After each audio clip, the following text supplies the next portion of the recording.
नमस्कार, आप देख रहे हैं 24 न्यूज। मैं हूं आपके साथ संजय मिश्रा। ये देखते हैं अब तक की 25 बड़ी खबरें। मध्य प्रदेश के रीवा जिले में 6 साल के एक बच्चे के बोरवेल में गिरने से मचा हड़कंप। बच्चे को बचाने के लिए प्रशासन की तरफ से शुरू किया गया अभियान जारी। मौके पर मौजूद अधिकारियों के मुताबिक उत्तर प्रदेश की सीमा से लगे मनिका गांव में शाम तकरीबन 3 बजे हुई ये घटना। खेलने के दौरान बोरवेल में बच्चे के गिरने की सूचना मिलते ही मौके पर पहुंची रीवा की जिलाधिकारी प्रतिभा पाल और एसडीआरएफ की टीम। तकरीबन 40 फीट की गहराई में बच्चे के फंसे होने की खबर। दिल्ली के पड़ोसी ग्रेटर नोएडा में एक तेज रफ्तार कार ने एक बाइक को मारी जोरदार टक्कर। हादसे में कई परिवार के 3 लोगों की मौत। बाइक पर सवार एक अन्य महिला भी बुरी तरह से हुई घायल। आधी रात के बाद ग्रेटर नोएडा के व्यस्त चौराहे के पास हुई यह घटना। पुलिस ने बताया कि तेज रफ्तार कार ने मोटरसाइकिल को टक्कर मारने के बाद घायलों को कुचला। शनिवार को बैसाखी के उपलक्ष्य में राष्ट्रपति, प्रधानमंत्री और देश के प्रमुख नेताओं ने देशवासियों को दी शुभकामनाएं। इसी के साथ जलियांवाला बाग की स्मृति को नमन करते हुए शहीद हुतात्माओं के प्रति अर्पित किए श्रद्धा सुमन। बैसाखी के पर्व पर श्री अमृतसर साहिब स्थित स्वर्ण मंदिर परिसर में लगा रहा दर्शनार्थियों का तांता। बैसाखी के अवसर पर अमृतसर के श्री हरमंदिर साहिब गुरुद्वारे में भी उमड़ी श्रद्धालुओं की भीड़। पश्चिमी विक्षोभ के सक्रिय होने के चलते वेदर एजेंसी और आईएमडी ने उत्तर भारत के कई राज्यों में जारी किया बारिश का अलर्ट। निजी वेदर एजेंसी स्काईमेट के मुताबिक अगले 24 घंटों के दौरान मध्य प्रदेश, छत्तीसगढ़ और महाराष्ट्र के कुछ इलाकों में गरज के साथ बारिश होने की संभावना। इन राज्यों में हवा के 30 से 50 किलोमीटर प्रति घंटे की रफ्तार से चलने का अनुमान। साल 2024 के मार्च महीने ने बढ़ते तापमान के तोड़ डाले पिछले सारे रिकॉर्ड। यदि औद्योगिक काल से पहले की तुलना में देखें तो इस साल मार्च का औसतन तापमान 1850 से लेकर साल 1900 के बीच दर्ज किए गए औसत तापमान से 1.68 डिग्री सेल्सियस ज्यादा। कॉपरनिकस क्लाइमेट चेंज सर्विस की नवीनतम रिपोर्ट के मुताबिक बढ़ते तापमान के ये आंकड़े इस बात को पुख्ता करते हैं कि पृथ्वी बड़ी तेजी से हो रही है गर्म और पूरी दुनिया में महसूस किए जा रहे हैं इसके प्रभाव। लोकसभा चुनाव को लेकर राजनीतिक दलों के बीच तेज हुई सियासी बयानबाजी। चुनावी रैली में एक दूसरे पर करारे तंज कस रहे हैं नेता। इसी कड़ी में प्रधानमंत्री नरेंद्र मोदी ने उद्धव ठाकरे गुट वाली शिवसेना को घेरे में लेते हुए पार्टी के अस्तित्व पर उठाए सवाल। जिसके बाद पीएम मोदी पर भड़के उद्धव ठाकरे कहा, मेरी पार्टी नहीं है आपकी डिग्री।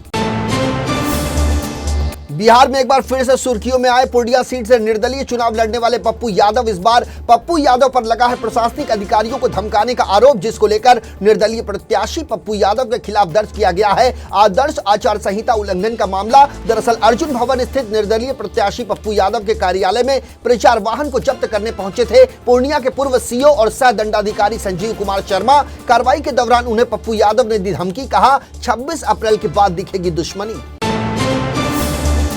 कांग्रेस के पूर्व अध्यक्ष राहुल गांधी ने राजस्थान के अनूपगढ़ में चुनावी सभा को किया संबोधित। कहा, हिंदुस्तान की 200 सबसे बड़ी कंपनियों के मालिक और सीनियर मैनेजमेंट में नहीं है पिछड़े वर्ग के लोग। राहुल के अनुसार पीएम मोदी ने इन कंपनियों के 16 लाख करोड़ रुपए कर दिए हैं माफ। राहुल गांधी ने कहा कि हिंदुस्तान के 25 से 30 अमीर लोगों का इतना पैसा माफ कर दिया गया जितना कि 24 साल तक मजदूरों को मनरेगा के जरिए मिलता।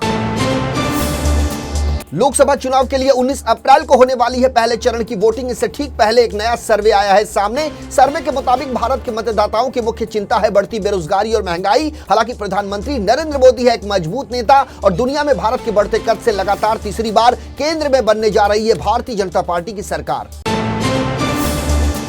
झारखंड के पूर्व मुख्यमंत्री हेमंत सोरेन की गिरफ्तारी के खिलाफ रांची में 21 अप्रैल को होने वाली इंडिया की उल गुलाम न्याय रैली के लिए तय कर दिया गया एजेंडा। हेमंत सोरेन की पत्नी कल्पना सोरेन ने शुक्रवार को 12 एजेंडे को कर दिया सार्वजनिक। उन्होंने कहा कि उन्हीं एजेंडे को लेकर केंद्र सरकार और भाजपा के खिलाफ उल गुलाम का होगा शंखनाद।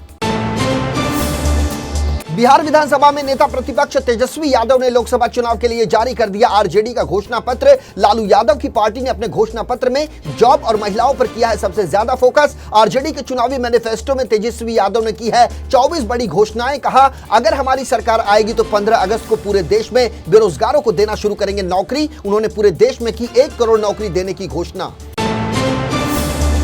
बिहार के बेतिया में 9 साल की मासूम से उसके चाचा ने किया दुष्कर्म। भुसावली में ले जाकर मासूम बच्ची के साथ की घिनौनी हरकत। बेतिया जिले के कुमारबाग थाना क्षेत्र के एक गांव की यह घटना। इस घटना को लेकर पीड़ित मासूम की मां ने महिला थाने में आवेदन देकर दर्ज कराई शिकायत, जिसके बाद पुलिस ने त्वरित कार्रवाई करते हुए आरोपी चाचा को किया गिरफ्तार।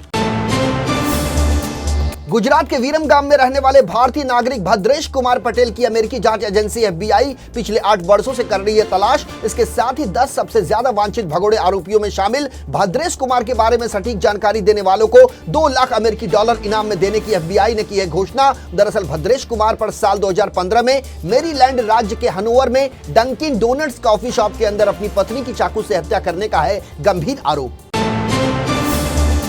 गाजियाबाद के शालीमार गार्डन पुलिस ने बीती रात मुठभेड़ में एक शातिर लुटेरे को किया गिरफ्तार। पुलिस द्वारा चलाई गई गोली से कथित लुटेरा हुआ बुरी तरह से घायल, जिसे इलाज के लिए अस्पताल में कराया गया भर्ती। उसके कब्जे से पुलिस ने एक तमंचा, एक जिंदा कारतूस और चोरी की एक मोटरसाइकिल समेत कुछ रुपए भी किए बरामद। वहीं शहीद नगर के रहने वाले फैजल उर्फ मेंटल निवासी के रूप में हुई है घायल बदमाश की पहचान।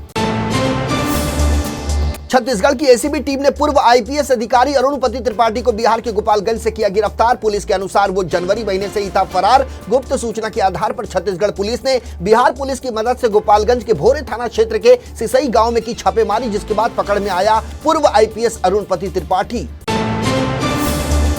दिल्ली पुलिस ने जेब काटने वाले गिरोह का किया भंडाफोड़। मेट्रो ट्रेन में पर्स और बैग चुराने के आरोप में पुलिस ने 5 महिलाओं को किया गिरफ्तार। पुलिस के अनुसार ट्रेन में महिला यात्रियों का ध्यान भटकाने और चोरी के लिए यह गिरोह करता था अपने बच्चों का इस्तेमाल। ट्रेन में बेवजह झगड़ा करके चोरी की वारदात को अंजाम देना कथित गिरोह की है फितरत। पुलिस के अनुसार यह मामला तब सामने आया जब एक महिला ने अपने पर्स से 50,000 रुपए की नकदी चोरी होने की दर्ज कराई शिकायत।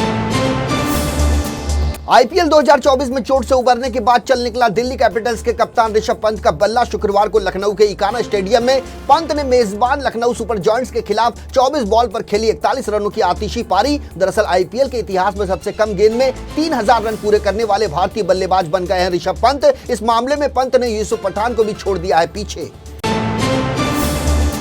मोबाइल फोन से निकलने वाली रेडिएशन बन सकती है कैंसर की वजह। कुछ एक्सपर्ट का कहना है कि फोन को जब जेब में रखा जाता है तो उससे निकलने वाली रेडिएशन का आपके शरीर पर पड़ता है करीब 2 से 7 गुना प्रभाव। यह शरीर के लिए भी साबित हो सकता है बेहद खतरनाक। वहीं रिसर्चर्स का कहना है कि कई बार इतना स्ट्रांग ये होता है कि यह किसी का भी बदल सकता है डीएनए स्ट्रक्चर।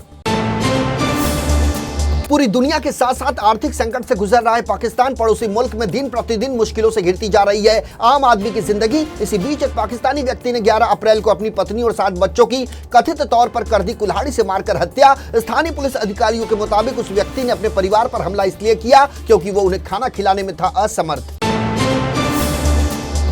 पाकिस्तान अफगानिस्तान सीमा के पास मौजूद ऐतिहासिक हिंदू खैबर मंदिर को कर दिया गया ध्वस्त। जानकारी के मुताबिक लंडी कोटाल बाजार में था प्राचीन मंदिर जो 1947 से ही पड़ा था बंद। अब यहां पर किया जा रहा है वाणिज्यिक परिसर का निर्माण। करीब 15 दिन पहले शुरू किया गया है साइट पर निर्माण कार्य। दूसरी तरफ प्रशासनिक अधिकारियों का दावा है कि यहां मौजूद नहीं था कोई भी हिंदू मंदिर। ब्रिटेन में 23 वर्षीय भारतीय मूल के ड्राइवर की हत्या के आरोप में 5 भारतीय मूल के दोषियों को सुनाई गई 122 साल की सजा। एक रिपोर्ट के मुताबिक अर्शदीप सिंह, जगदीप सिंह, शिवदीप सिंह और मनजोत सिंह हैं सभी दोषियों के नाम, जिन्हें 28 साल तक रहना होगा जेल की सलाखों के पीछे। वहीं सुखमनदीप सिंह के नाम के दोषी को हमले में मदद करने के लिए कोर्ट ने सुनाई 10 साल की सजा। पांचों भारतीयों ने अगस्त 2023 में की थी एक डिलीवरी ड्राइवर अरमान सिंह की हत्या। पश्चिमी इंग्लैंड के सरस्वती शहर में मृतक अरमान पर किया गया था कुल्हाड़ी, हॉकी स्टिक, लोहे की रॉड, फावड़ा, चाकू और क्रिकेट बैट से हमला। उद्धव बालासाहेब ठाकरे की शिवसेना छोड़कर एकनाथ शिंदे गुट की शिवसेना में शामिल होने वाले रविंद्र वायकर को लेकर एक महत्वपूर्ण जानकारी आ रही है सामने। मुंबई उत्तर पश्चिम लोकसभा सीट से मिल सकता है रविंद्र वायकर को चुनावी टिकट, जिससे कांग्रेस पार्टी से इस्तीफा देने वाले संजय निरुपम के अरमानों पर फिर सकता है पानी। हालांकि रविंद्र वायकर को लेकर अभी तक एकनाथ शिंदे गुट की तरफ से नहीं हुई है कोई आधिकारिक घोषणा। हाल ही में उद्धव ठाकरे को छोड़कर शिंदे गुट की शिवसेना में शामिल हुए थे रविंद्र वायकर। वहीं कट सकता है सिटिंग एमपी गजानन कीर्तिकर का टिकट।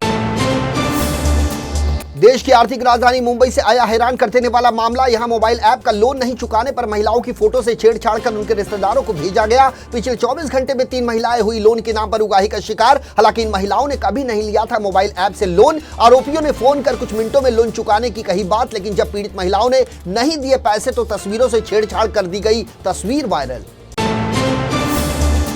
लोकसभा चुनाव प्रचार के दौरान महाराष्ट्र के उप मुख्यमंत्री अजित पवार ने बारामती के लोगों से की अपनी पत्नी सुनेत्रा पवार को जिताने की अपील। कहा, जनता ने मेरे चाचा की बेटी को 3 बार चुना, लेकिन अब उन्हें चाचा की पुत्रवधू को चुनना चाहिए। अजित पवार के इस बयान पर शरद पवार ने किया पलटवार। उन्होंने अपनी बेटी सुप्रिया सुले का जिक्र करते हुए कहा कि वो है एक असली पवार, जबकि सुनेत्रा पवार की तरफ इशारा करते हुए शरद पवार ने उन्हें बताया था बाहरी।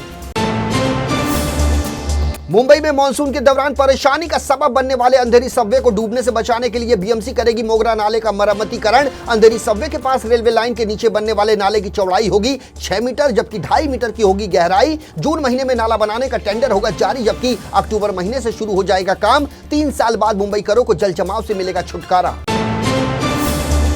तो ये थी अब तक की 25 बड़ी खबरें। देश और दुनिया की ताजा तरीन खबरों के लिए बने रहिए इन 24 न्यूज के साथ। मुझे यानी संजय मिश्रा को दीजिए इजाजत। नमस्कार। को एक बड़ी जानकारी दे दें कि इन 24 न्यूज अब कई केबल नेटवर्क 7 स्टार के साथ साथ कई ओटीटी प्लेटफॉर्म पर भी उपलब्ध है, जिसमें टाटा प्ले स्टोर, जियो टीवी, ई बाबा, डेली हंट, एंड्रॉइड टीवी समेत कई ओटीटी प्लेटफॉर्म हैं जिस पर इन 24 न्यूज 24 घंटे साल के 365 दिन उपलब्ध हैं। इसके अलावा अब तक यदि यूट्यूब पर आपने इन 24 न्यूज को सब्सक्राइब नहीं किया है तो आप इसे तत्काल सब्सक्राइब करें, ताकि आपके इलाके की खबर समय रहते आप तक जरूर पहुंचे।